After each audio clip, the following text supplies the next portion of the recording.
हम रेणुलाल दास आइ समस्त मिथिलावासी के गोर लगै छी। एकटा पावनि के गीत लऽ के एलै हँ, सुनै जाइ जाउ। सिया पावनि पूजो आज, जनक जी के अंगना में। सिया पावनि पूजो आज, जनक जी के अंगना में। पहिले पूजू गौरी मैया, पहिले पूजू गौरी मैया, तखन बिसहरि माय, जनक जी के अंगना में। तखन बिसहरि माय, जनक जी के अंगना में। सिया पावनि पूजो आय, जनक जी के अंगना में।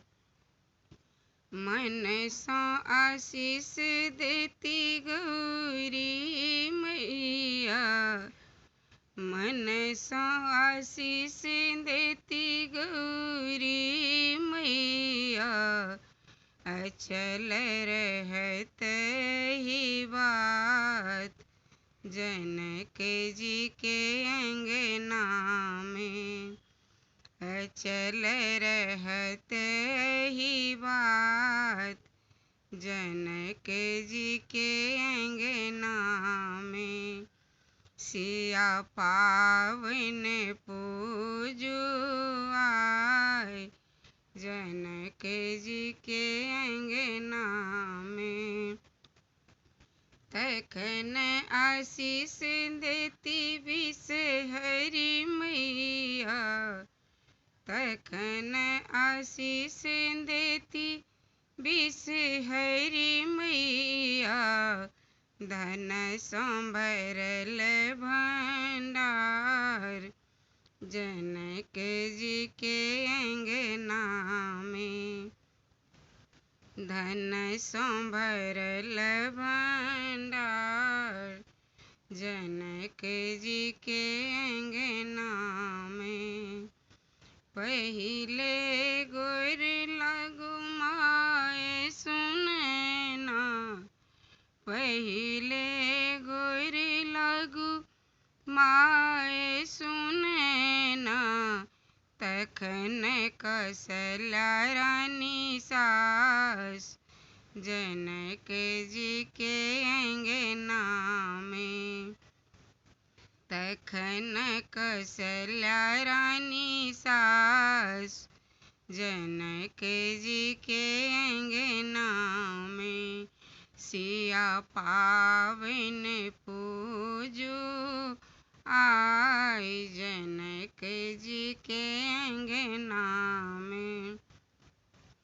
मनसा आशीष देती माय सुनैना, मनसा आशीष देती माय सुनैना, युग युग बढ़त ही बात, जनक जी के अंगना में।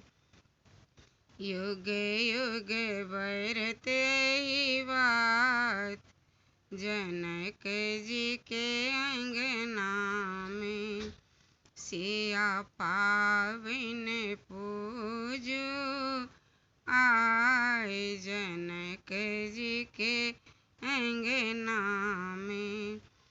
तखन आशीष देती सासु कौशल्या, तखन आशीष देती सासु कौशल्या, गोदी भरल रहे आज, जनक जी के अंगना में।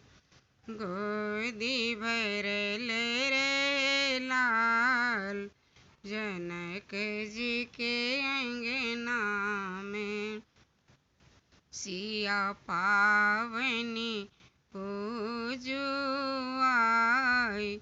जनक जी के अंगना में सिया पावन पूजुआई। जनक जी के अंगना